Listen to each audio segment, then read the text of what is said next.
ఇప్పుడు పబ్లిక్కి traffic rules పైన ఎటువంటి అవగాహన ఉంది అనే దానిపైన మనం ఈరోజు ఒక వీడియో చేయబోతూ ఉన్నాం. అంటే వితౌట్ వేరింగ్ హెల్మెట్ కానీ లేకపోతే ఎవరైతే సీట్ బెల్ట్ వేసుకోకుండా వెళ్తుంటారో వారికి ఎటువంటి అవగాహన ఉంది అనే దానిపైన మనం ఒక ప్రోగ్రామ్ అయితే చేయబోతూ ఉన్నాం. బట్ ఇప్పుడు డిఫరెంట్ టైప్ ఆఫ్ పీపుల్స్ అయితే మనకి ఇక్కడ కనిపిస్తున్నారు. ఎవరైతే వితౌట్ వేరింగ్ హెల్మెట్ అంటే ఎవరైతే హెల్మెట్ని వేసుకోకుండా వెళ్తూ ఉంటారో వారి నుంచి ఎటువంటి రెస్పాన్స్ వస్తుందని చెప్పేసి మనం వితౌట్ హెల్మెట్ యూజ్ చేయకుండా వెళ్తున్నారు కదా,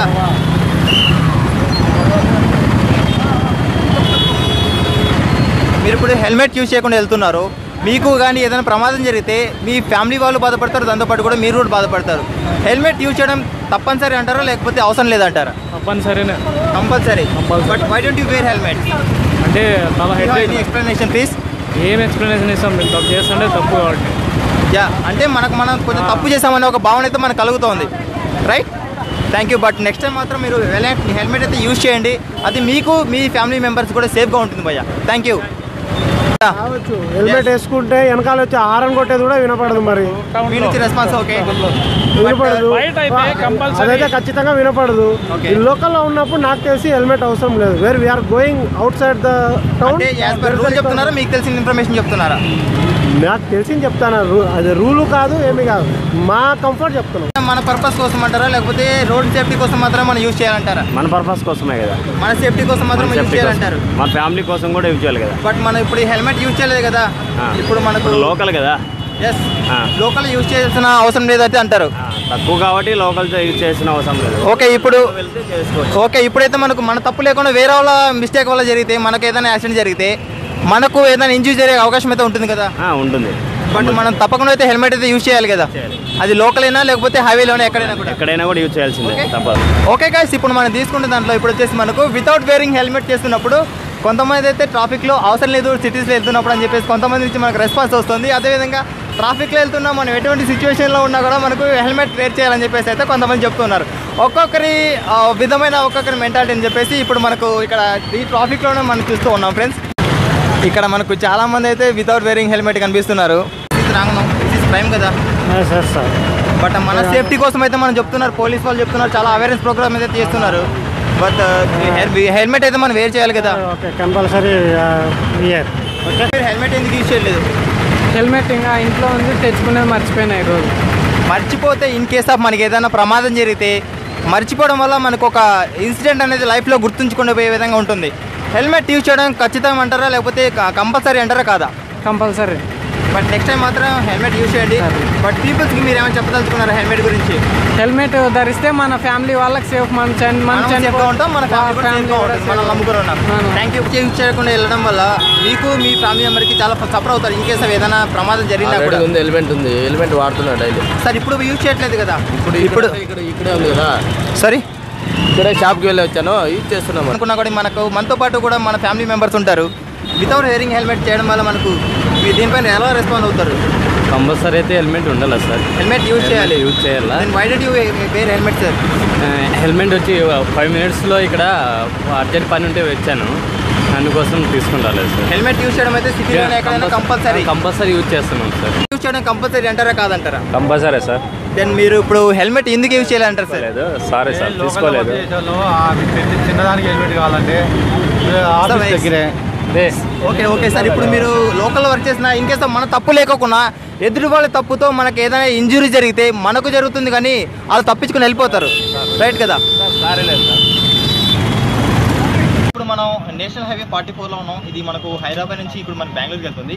ఈ హైవేలో మనకు ఇక్కడ పోలీస్ వెరిఫికేషన్ చెప్పేసి చేస్తున్నారు. ఎస్పెషల్లీ ఇది రోడ్ సేఫ్టీ కోసం చేస్తున్నారు. డాక్యుమెంట్ వెరిఫికేషన్ ఒక పర్పస్ అయితే దీంతో పాటు కూడా మనకు రోడ్ సేఫ్టీ ఎవరైతే వితౌట్ వేరింగ్ హెల్మెట్ వస్తుంటారో అదేవిధంగా దీంతో పాటు కూడా అండ్ ట్రిపుల్ రైడ్ వస్తూ ఉంటారు వాళ్ళపైన ఎటువంటి యాక్షన్ తీసుకుంటారని చెప్పేసి మనం ఎస్ఐ గారితో కూడా తెలుసుకుందాం. అండ్ దానికంటే ముందుగా ఇప్పుడు ఎవరైతే హెల్మెట్ వేర్ చేయకుండా అంటే హెల్మెట్ ఎవరైతే వేసుకోకుండా వస్తుంటారో వాళ్ళ నుంచి మనం కొన్ని క్వశ్చన్స్ చేద్దాం, వాళ్ళ నుంచి ఎటువంటి రెస్పాన్స్ వస్తుందని చెప్పేసి మనం ఇప్పుడు తెలుసుకుందాం. చెప్పండి, మీ దగ్గర హెల్మెట్ ఉంది కదా, హెల్మెట్ ఎందుకు వేసుకోలేదు అంటారు? చెప్పండి, ఒక కారణం చెప్పండి ఎందుకు మీరు హెల్మెట్ యూజ్ చేయలేదు? ఆయనకి ఏమన్నా మీ విషయం కస్తుందా ఎస్ఐ గారికి? లేకపోతే ఇప్పుడు మీరు ఎందుకు దొంగలాగా నిల్చోవాల్సి వస్తుంది ఇక్కడ? నించోవాలి కదండి, ఆయన రిక్వెస్ట్ చేయాలి కదా ఎస్ఐ గారిని, ఇప్పుడు సార్ నన్ను వదిలేసేయండి, లేకపోతే నేను ఇప్పుడు కడతాను, లేకపోతే రిక్వెస్ట్ చేయాలి అవుతా. మీరు ఇప్పుడు హెల్మెట్ పెట్టుకొని మొత్తం డాక్యుమెంట్స్ ఉన్నట్లయితే మీరు రిక్వెస్ట్ చేయాల్సిన అవసరం లేదు కదా కదా. నెక్స్ట్ టైం మీరు హెల్మెట్ వేర్ చేస్తారు కదా తప్పకుండా. ఓకే సార్ చెప్పండి, మీరు వితౌట్ వేరింగ్ హెల్మెట్ వస్తున్నారు, ఇది చేస్తుంది ఫైన్ పర్పస్ కాదండి, వాళ్ళు this is public awareness purpose అంతే. This is only for public awareness. ఇప్పుడు వితౌట్ వేరింగ్ హెల్మెట్ వస్తున్నారు, that is for your safety, మీ సేఫ్టీ కోసం చేస్తున్నారు. మీ పైన మీ ఫ్యామిలీ మొత్తం డిపెండ్ అయి ఉంది సార్, కరెక్టే కాదు చెప్పండి. మీ ఫ్యామిలీ మొత్తం డిపెండ్ అయినప్పుడు చిన్న ఇన్సిడెంట్ ఏదైనా జరిగితే మనం కరెక్ట్గానే వెళ్తూ ఉంటాం, బట్ ఆపోజిట్ వ్యక్తి కానీ మన వెనక వచ్చే వ్యక్తి ఏ విధంగా వస్తుంటారో మనకైతే తెలియదు కదా సార్. ఏదైనా చిన్న ఇన్సిడెంట్ జరిగి మన హెడ్కి ఇంజురీ జరిగిపోయిందంటే మన మొత్తం కోమానికి వెళ్ళిపోయినా మన పరిస్థితి మనల్ని ఎవరు చూసుకుంటారు, మన ఫ్యామిలీని ఎవరు చూసుకుంటారు. ప్లీజ్ ఓకే నియర్ బై అని చెప్పేసి వచ్చాము అంతే, సార్ నార్మల్గా అయితే నియర్ బై హెల్మెట్ రాకూడదు బయటికి. That is wrong. ఇక్కడ ఎంతమంది బాధితులాగా ఉన్నారు వీళ్ళు.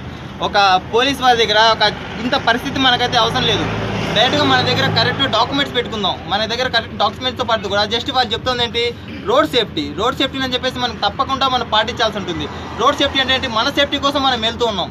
అటువంటప్పుడు ఇదైతే నాకు చాలా దయనీయమైన పరిస్థితులు అయితే మన పీపుల్స్ ఉన్నారని చెప్పేసి మనం చెప్పుకోవచ్చు. బట్ దీనిపైన ఎటువంటి యాక్షన్ తీసుకుంటున్నారని చెప్పేసి మనతో పాటు ఉన్నారు రాజ్ కుమార్ ఎస్ఐ గారు. వారి నుంచి కూడా మనం ఇప్పుడు ఒక ఫీడ్బ్యాక్ తీసుకుందాం. సార్ చెప్పండి, వీటిపైన ఎటువంటి చర్యలు తీసుకుంటున్నారు? యాక్చువల్గా పోలీస్ వాళ్ళ స్టేట్ మొత్తం త్రూఅవుట్ స్టేట్ కానీ కంట్రీ వైడ్ కానీ చేసేటువంటి ఉద్దేశం ఏంటంటే road safety purpose main special. Why because అంటే రోడ్ సేఫ్టీలో మెయిన్ ఉద్దేశం వచ్చేసి పర్సన్ యొక్క లైఫ్ని సేవ్ చేయడం. ఇందులో ముఖ్య ఉద్దేశం ఏంటంటే ఒక వ్యక్తి రోడ్డు మీద యాక్సిడెంట్లో ఏదైనా జరిగితే అవి ఇంటి యజమాని అయితే గిన ఆ ఇంటి యజమాని నమ్ముకున్నటువంటి ఫ్యామిలీ అంటే మనకి రోడ్డు మీద పడిపోవడం పర్సనల్ ఎక్స్పీరియన్స్ మా యొక్క ఉద్యోగ నిర్వహణలో పర్సనల్గా ఎక్స్పీరియన్స్ చేసేటువంటి. ఇక్కడ పోలీస్ వాళ్ళు ఎక్కడ చెప్పినా కానీ మెయిన్ రోడ్ సేఫ్టీ పర్పసే కానీ ఇవి మెయిన్ రోడ్ సేఫ్టీలో ఉద్యాన్ని ముఖ్యంగా మనం పాటించాల్సిందే. పంచసూత్రాలు అవి పాటిస్తే ఆల్మోస్ట్ రోడ్ సేఫ్టీ పాటించినట్టు. ఎస్పెషల్ వచ్చేసి మెయిన్ 2 వీలర్స్ వాళ్ళు వేరింగ్ ఆఫ్ హెల్మెట్ వేర్ చేసుకొని తర్వాత డ్రంక్ అండ్ డ్రైవ్ మోడ్ కాకుండా ట్రిపుల్ రైడింగ్ కాకుండా ఓవర్ స్పీడ్ కాకుండా వెళ్తే చాలు, దట్స్ ఎనఫ్. వాళ్ళకి వాళ్ళ లైఫ్లో మనము సేఫ్గా వెళ్ళడానికి 99% ఛాన్సెస్ ఉంది. ఈ పిల్లలకి పేరెంట్స్కి నేను చెప్పేది ఏంటంటే పిల్లలకి మనం బైక్స్ ఇప్పిస్తాం, it's fashionable, okay no problem. But వాళ్ళకి ఇచ్చినప్పుడు వాళ్ళు ఎలా వెళ్తున్నారు అనేది కొంచెం కాన్సన్ట్రేట్ చేస్తే మీ పిల్లలు, ఎందుకంటే మీ పిల్లల భవిష్యత్తే మీ యొక్క ఫ్యూచర్గా మీరు ఆలోచిస్తుంది. ఏ పేరెంట్ అయినా కానీ ఆలోచించేది వాళ్ళ పిల్లల భవిష్యత్తే వాళ్ళ ఫ్యూచర్గా ఆలోచిస్తూ ముందుకెళ్తుంటారు. 20 ఏళ్ళ కొడుకుకి ఏమైనా జరిగినా రోడ్ యాక్సిడెంట్ జరిగి ఏమైనా అయిందంటే గిన ఆ తర్వాత ఆ పేరెంట్స్ ఎంత సఫర్ అవుతుంటారో తెలుస్తుంది. చాలామంది స్పోర్ట్స్ బైక్స్ ఇప్పిస్తుంటారు. ఆ స్పోర్ట్స్ బైక్స్ ఇప్పించినప్పుడు వాళ్ళు ఎలా హ్యాండిల్ చేస్తున్నారు, వాటిని ఎలా వెళ్తున్నారు, బయటకు వెళ్ళినప్పుడు ఎలా వస్తున్నారు అనేది కొంచెం మీరు కూడా దృష్టి పెడితే దాదాపుగా 90% రోడ్ యాక్సిడెంట్స్ని తగ్గించవచ్చు. సో మనకి ఎంత తెలిసినా ఎంత తెలియకపోయినా ఈ రోడ్ సేఫ్టీ మెజర్స్ అనేటువంటి కొంచెం తీసుకుంటే వాళ్ళ లైఫ్ వాళ్ళ చేతుల్లో. ఓకే గైస్, ఇది మనకు వస్తున్న రెస్పాన్స్ వచ్చేసి హెల్మెట్ లోకల్గా ఉన్నప్పుడు యూజ్ చేయాల్సిన అవసరం లేదు అని చెప్పేసి కొంతమంది అయితే అంటూ ఉన్నారు. బట్ లోకల్లో ఉన్నా లేకపోతే మనం ఏ విధంగా ఎక్కడైతే ఉన్నా హెల్మెట్ యూజ్ చేయడం 100% కరెక్ట్ అని చెప్పేసి చాలామంది అయితే మనకు రెస్పాన్స్ అయితే ఇస్తూ ఉన్నారు. ఓకే గైస్, ఇది పబ్లిక్కి మనకు ఈ ట్రాఫిక్ రూల్స్ పైన ఉన్న అవగాహన ఎంతవరకు ఉంది అని చెప్పేసి మనకు ఇప్పుడు దీన్ని బట్టి మనం తెలుసుకుంటున్నాం. ఇంతవరకు మనకు చాలా ఎలక్ట్రానిక్ మీడియాస్ అయితేనేమి లేకపోతే ప్రింట్ మీడియాస్ అయితేనేమి ఎన్నో సోషల్ మీడియాస్ అయితేనేమి ఎన్నో అవేర్నెస్ ప్రోగ్రామ్స్ అయితే తీసుకొని వస్తున్నారు రెగ్యులర్గా. బట్ దీనిపైన ఎవరు కూడా ఎటువంటి స్పందించకుండా ఇది చేస్తుంది పోలీస్ వారు అయితేనేమి, ఇది మొత్తం మన కోసం చేస్తున్నారని చెప్పేసి. ఓకే గైస్, ఇది మనకు ఇవాల్టి ప్రోగ్రామ్ వచ్చేసి. అండ్ నెక్స్ట్ వీడియోలో మరొక ఇంట్రెస్టింగ్ వీడియోతో అయితే మీ ముందుకు రాబోతున్నాను ఫ్రెండ్స్. ఓకే.